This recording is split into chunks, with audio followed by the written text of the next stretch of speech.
Hello guys, welcome back to this channel. In this today's tutorial, I'm going to show you how to set font in Microsoft Word from mobile phone. Okay, let's get into it guys. Here I have opened my document in my Microsoft Word, and then if we want to set the font, we can go to the home menu. You can click on this little arrow, and then as you can see, I'm using this font right now, and I'm going to change it to for instance, the Arial Black. I'm going to use this font.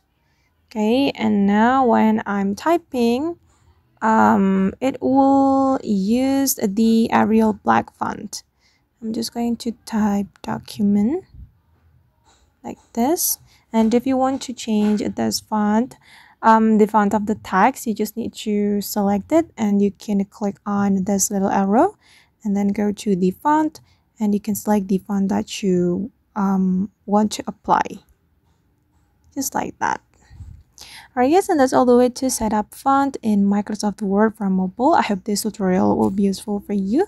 Thank you so much for watching, and see you in the next video.